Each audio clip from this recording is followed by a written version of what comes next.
6:41 a.m.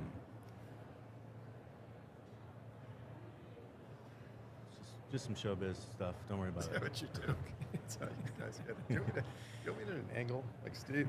Is that a better? Yeah, I was just trying to move back so I could see you both. All right, This we're is ready. fantastic.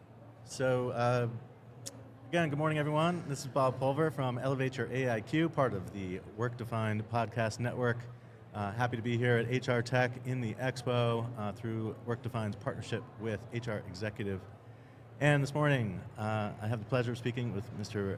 Michael Fitzsimmons and Dr. Stephen Hunt from CrossCheck. And so, we've got lots of things happening in your space. The two of you have been the dynamic duo of quality of hire activity between your book and, Steve, your research and everything that you guys are doing with your Brilliant 500 index, and you had award winners already talking about all the great work that you guys are doing. So I wanted to certainly unpack that, and there's a couple other things I wanted to hit on, certainly the latest from your AI, Quinn.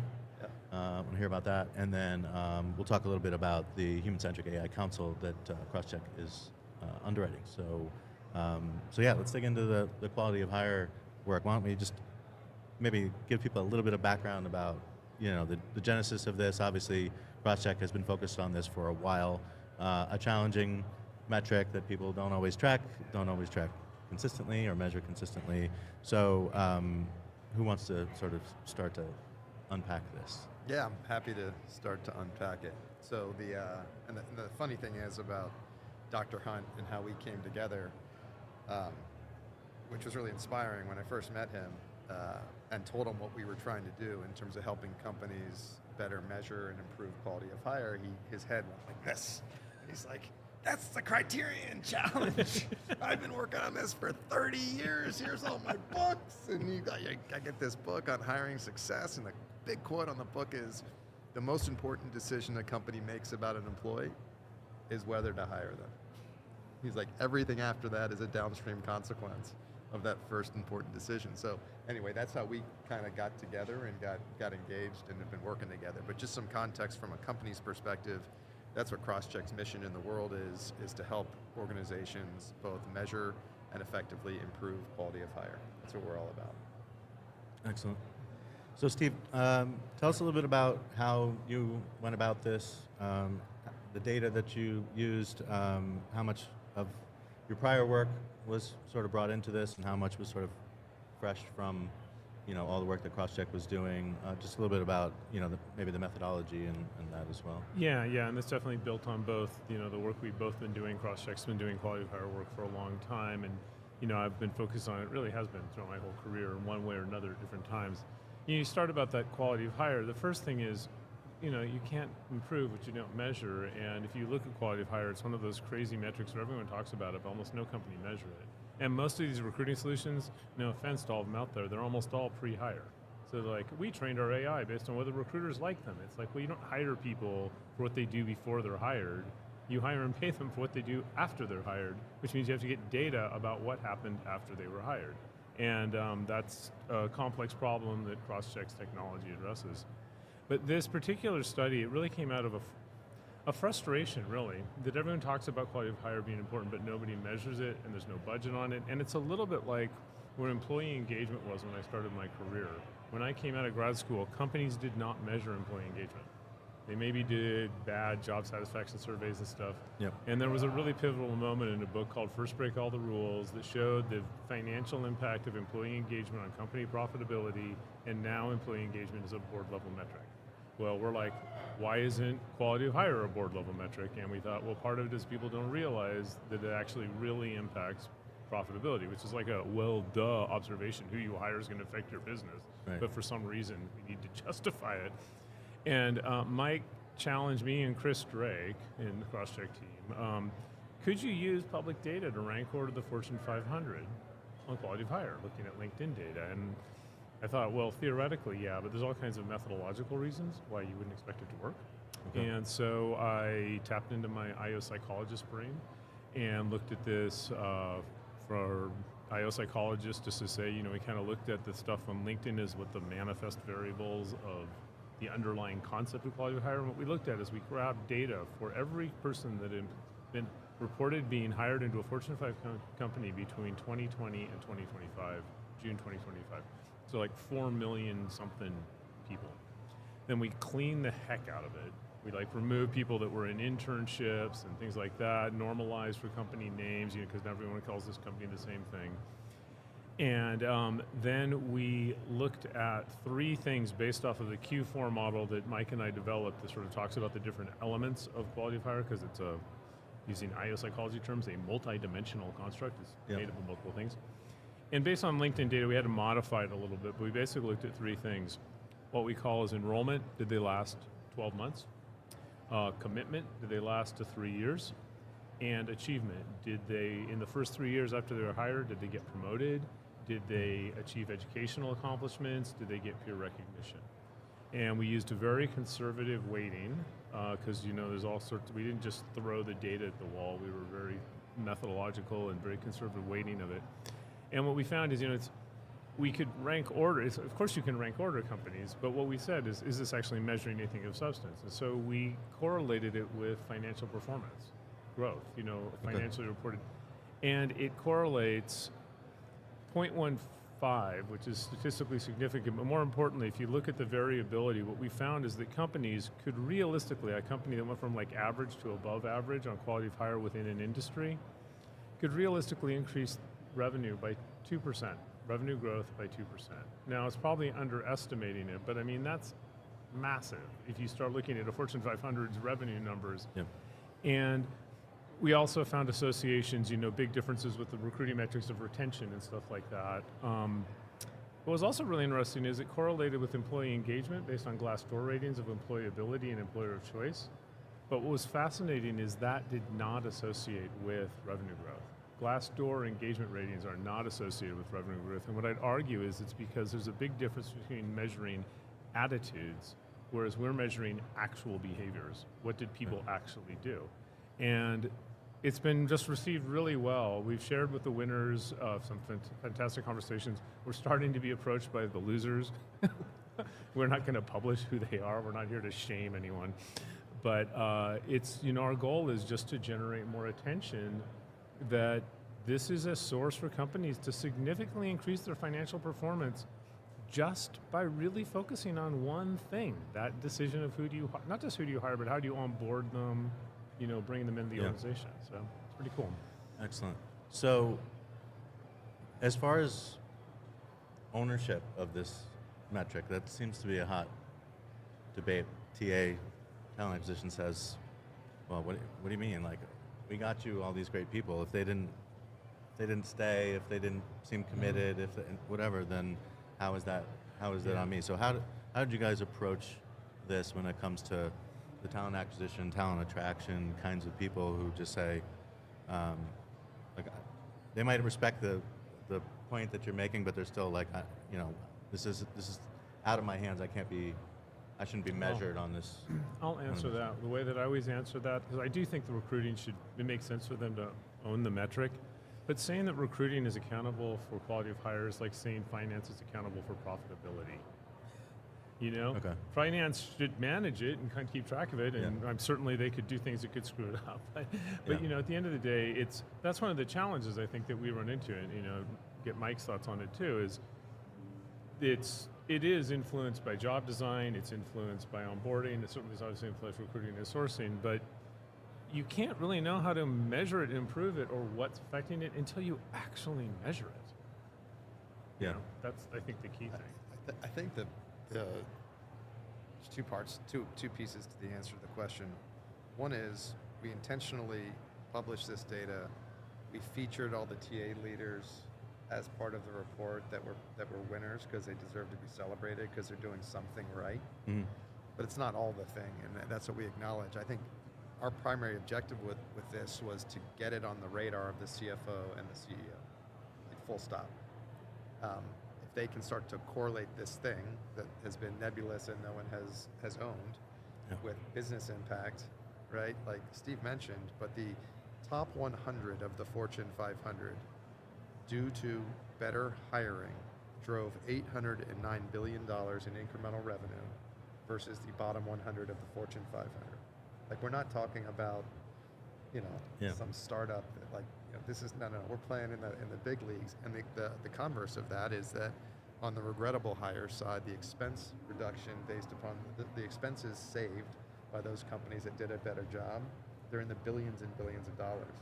So, like, our objective on just up-leveling this conversation is to get it to the C-suite, where name a company in the world that doesn't want to drive more revenue and reduce expense, right? Mm-hmm. Of course. So stop kind of bickering about does TA own it.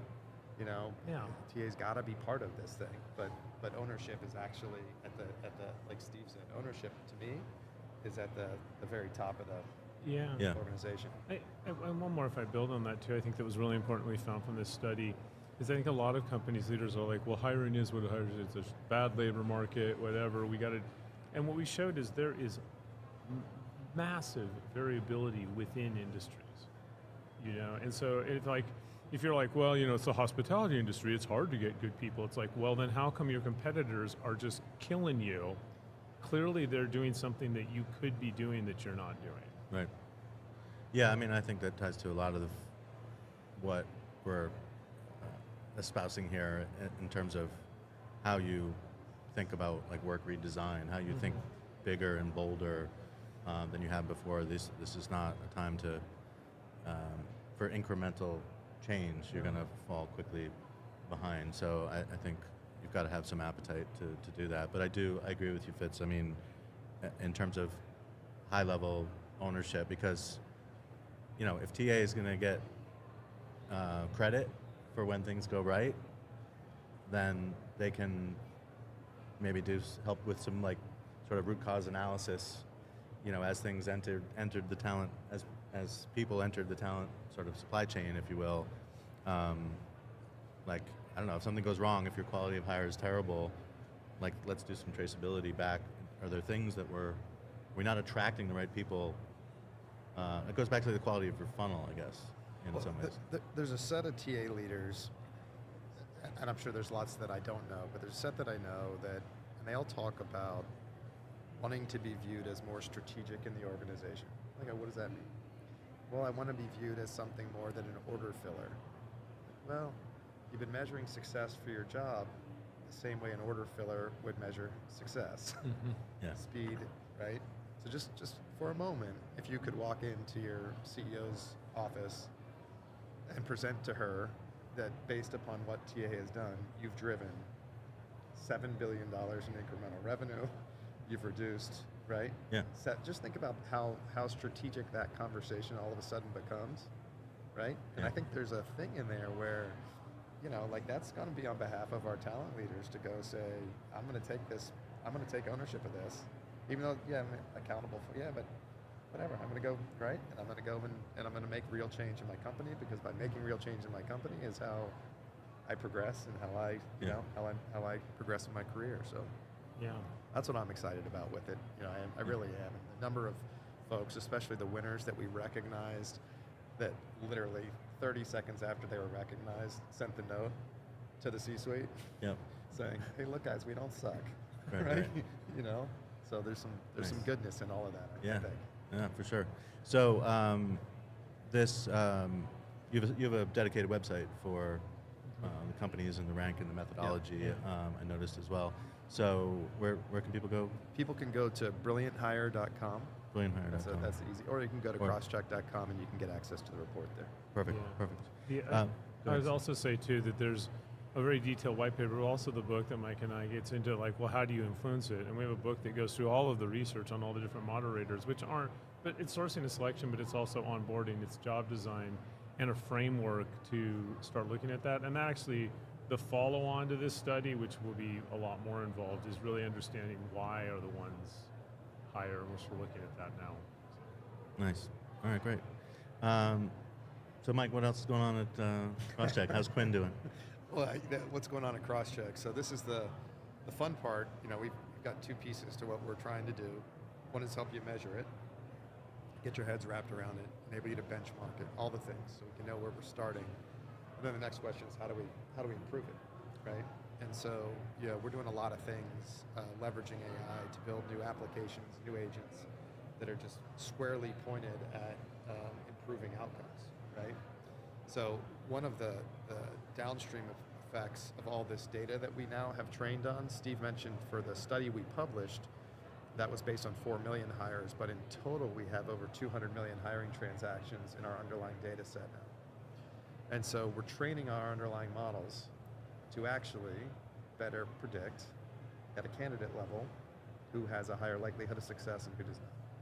It's a thing that the world has talked about, but you haven't had a training data set this deep to do that. And so if you think about all the different applications for that data, and now that we have it, and we think we're the only guys in the world that have it, right? Especially with the models we built on top of it, we're focused on apply to offer. We're staying in that lane. Yep. So AI agents that do everything from the point of apply, evaluating a resume, automating the interviewing process using AI, conducting a skills and reference check, right? Yep. We've added agents around fraud detection as well, which is right squarely in this whole quality of hire conversation. And so we're just knocking those down really quickly, but that is the 2 steps to this thing for us is measure it, improve it. Excellent. Awesome. The other thing I wanted to talk to you about, Mike, is your sponsorship, your underwriting of the Human-Centric AI Council that's led by Kyle Lagunas at Kyle & Co. I'm a member of that council, and proudly leading one of the work streams around what does the future hold for things around AI literacy and readiness, adoption and change, responsible AI, what we call trust and safety, and then value creation, which obviously some of the quality of hire work you guys are doing fits right in there. And so yeah, maybe just a quick blurb about why you guys wanted to be involved with this effort. So first of all, Kyle's initiative is bold and ambitious, and we're excited to invest in it and try to help push it forward. I think the broader conversation, look, the water's getting deep quickly. Mobley's got everybody's attention. Yep. An extra degree of conservatism has kicked in. That's okay, right? And we got to all kind of wade through the waters for the next 4 or 6 quarters while some of this gets sorted. But I will say, and Keith, our friend Keith Sunderling has been so consistent on this, and this is the guy, the EOC, that's been dealing with these things for years. And he's always said to us, he said, you are on the right side of history, right? Nobody in the world uses outcome data to validate their tools. They're just not. As Steve mentioned earlier, they're training it on human behavior. Like most of these AI matching tools have been historically trained on prior recruiter behavior. Yeah. Oh, hey, Bob, you look like you move people like Steve forward in the process. We found someone else that looks like Steve. We're going to move him forward in the process. It is a compounding, effect that's not rooted in outcomes. So I think that, from our perspective, we're on the right side of history. I think to the extent that and as Keith consistently tells us, to the extent that we can prove that the decision was backed up based on data trained by hard outcomes, right? Yep. Not some black box AI model that was doing weird stuff. So that's our point on staying disciplined on that, right? Is continuing to train our models on actual hard outcome data. We think it's a core differentiator. But I don't know, Steve, if you have more. Yeah, no, I agree. I think the key, and we've already with our customers seen some really cool stuff where when you look at outcome data and you start with the outcome data and then work backwards, like they've had examples where they put in selection tests, 15 years ago, and it was always used. And they found these tests, they might have worked 15 years ago, but they're negatively predicting performance now because the world has changed. Yeah. Or they're paying, we've always gone to these schools because these are where our bosses went, right? And go to my alma mater, and they find, no, our best hires actually come from these other pedigree schools. So, but when you start with the outcome data, it changes the whole conversation, because when you go in, a lot of how companies hire is just based on tradition and norms, or it's based on flashy, cool tools that make it easier to hire, which isn't necessarily better. There's nothing good about making bad hires quickly. Right. But a lot of these tools are like, look how easy it is. You don't even have to talk to candidates. And I can argue in some cases that's probably okay, but get into that. Start with the data and work backwards. Also, the biggest thing that impacts candidate sourcing is job design. So a really interesting conversation with some of the customers that were at the top. They were talking about, like in shift work, where they're really challenging scheduling. And they're saying, if we can give employees more control over their schedule, which has a huge impact on people's ability to work shifts and stay, we can hire from a whole different candidate pools. Yep. And these are challenges that I think they think about. I do think absolutely the talent acquisition should own the quality of hire data, but when they have this and they have this conversation, they become experts in attracting and retaining people in the company in that first phase, which is different than being experts in process execution around recruiting. Yeah, no, I absolutely agree, and I think there's, tying it to the council's work around human centricity. I mean, are we putting people in the best position to be successful? I mean, this is a really important matchmaking exercise, and I think to your point, I mean, these things compound over time. So, I love what you guys are doing. Yeah. So. Well, I guess I would end on that too, going back to the AI Council. Remember, AI is not artificial intelligence, it's just mathematical pattern recognition systems. They're really, really complicated, but it's not human intelligence. And it's trained on data, and what it's trained on, if you're not training it on what the targets you're actually trying to hit, it's just like, imagine you're looking at a person shooting free throws and you never see whether the ball's going to the basket. You're like, well, they have perfect form. They look great. Don't they look like they would be scoring every time? But you never look, does the ball actually go in the basket? That's what we need quality of our data for. Yeah, that's good. That's a good analogy. All right, guys, we got to wrap it up. Thank you so much for having us. joining me. Appreciate it. Mike Fitzsimmons, Dr. Steve Hunt from CrossCheck. This is Bob Pulver from Elevate Your AIQ. Thanks, everyone, for listening. Good work, dude. What happens with this thing? Yeah. So